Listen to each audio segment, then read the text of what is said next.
샬롬, 말씀을 사랑하는 강도사 강도사입니다. 2021년 8월 18일 수요일 강도사와 함께하는 3분 묵상 시작하도록 하겠습니다. 오늘 본문은 시편 63편 1절부터 11절까지의 말씀입니다.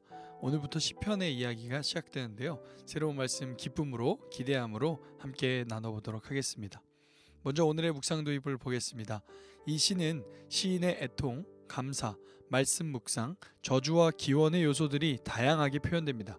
이 때문에 신앙의 독자는 경건한 시인의 사고의 흐름을 만나게 됩니다. 이 시가 개인적인 애가처럼 시작되지만 온 몸과 마음의 소망과 기쁨을 가로지르는 확신에 찬 목소리로 대적들의 심판과 시인 자신의 안전을 확신하는 즐거움의 노래로 마무리되게 됩니다. 다음은 본문의 개요를 보겠습니다. 오늘 본문 총 4단락인데요. 1절부터 4절까지 광야에서 주님의 임재를 바라며, 5절부터 6절까지 밤중과 새벽에도 주를 묵상하며, 7절에서 8절 주는 나의 도움이시라, 9절에서 11절 대적의 파멸과 왕의 승리에 대해서 다뤄지고 있습니다. 다음은 오늘 본문의 배경 이해를 살펴보도록 하겠습니다. 시편 64편의 표제는 다윗의 시입니다. 시편 63편의 표제는 다윗의 시입니다. 유다 광야에 있을 때라는 표제가 역사적 배경으로 덧붙여져 있습니다.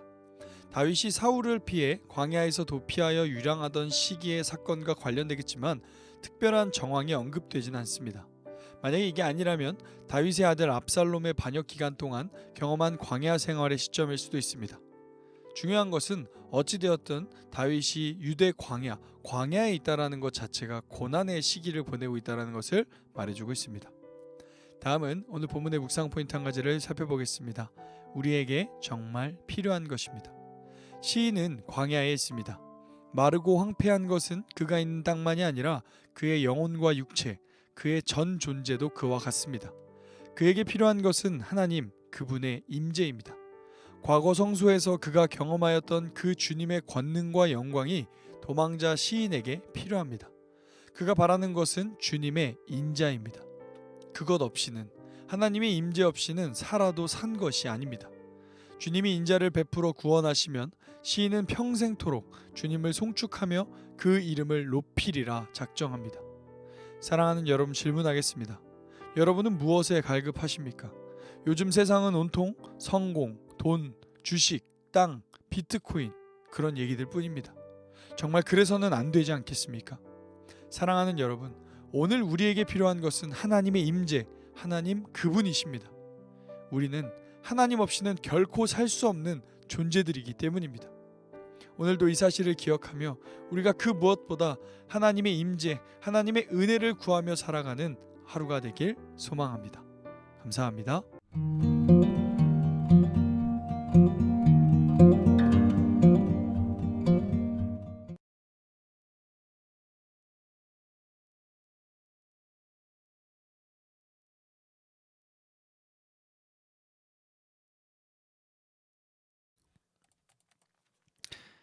샬롬, 말씀을 사랑하는 강도사 강도사입니다. 2021년 8월 18일 수요일 강도사와 함께하는 3분 묵상 시작하도록 하겠습니다. 오늘 본문은 시편 63편 1절부터 11절까지의 말씀입니다.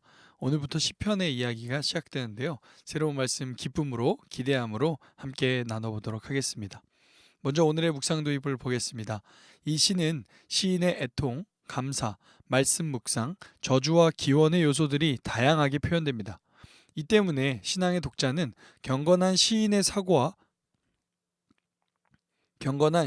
사고의 흐름을 만나게 됩니다. 이 시가 개인적인 애가처럼 시작되지만 온 몸과 마음의 소망과 기쁨을 가로지르는 확신에 찬 목소리로 대적들의 심판과 시인 자신의 안전을 확신하는 즐거움의 노래로 마무리되게 됩니다. 다음은 본문의 개요를 보겠습니다. 오늘 본문 총 4단락인데요. 1절부터 4절까지 광야에서 주님의 임재를 바라며, 5절부터 6절까지 밤중과 새벽에도 주를 묵상하며, 7절에서 8절 주는 나의 도움이시라, 9절에서 11절 대적의 파멸과 왕의 승리에 대해서 다뤄지고 있습니다. 다음은 오늘 본문의 배경 이해를 살펴보도록 하겠습니다. 시편 64편의 표제는 다윗의 시입니다. 시편 63편의 표제는 다윗의 시입니다. 유다 광야에 있을 때라는 표제가 역사적 배경으로 덧붙여져 있습니다. 다윗이 사울을 피해 광야에서 도피하여 유랑하던 시기의 사건과 관련되겠지만 특별한 정황이 언급되진 않습니다.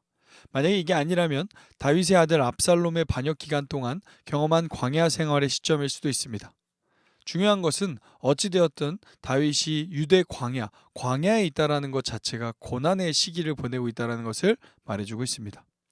다음은 오늘 본문의 묵상 포인트 한 가지를 살펴보겠습니다. 우리에게 정말 필요한 것입니다. 시인은 광야에 있습니다. 마르고 황폐한 것은 그가 있는 땅만이 아니라 그의 영혼과 육체, 그의 전 존재도 그와 같습니다. 그에게 필요한 것은 하나님, 그분의 임재입니다. 과거 성소에서 그가 경험하였던 그 주님의 권능과 영광이 도망자 시인에게 필요합니다. 그가 바라는 것은 주님의 인자입니다. 그것 없이는, 하나님의 임재 없이는 살아도 산 것이 아닙니다. 주님이 인자를 베풀어 구원하시면 시인은 평생토록 주님을 송축하며 그 이름을 높이리라 작정합니다. 사랑하는 여러분, 질문하겠습니다. 여러분은 무엇에 갈급하십니까? 요즘 세상은 온통 성공, 돈, 주식, 땅, 비트코인 그런 얘기들 뿐입니다. 정말 그래서는 안 되지 않겠습니까? 사랑하는 여러분, 오늘 우리에게 필요한 것은 하나님의 임재, 하나님 그분이십니다. 우리는 하나님 없이는 결코 살 수 없는 존재들이기 때문입니다.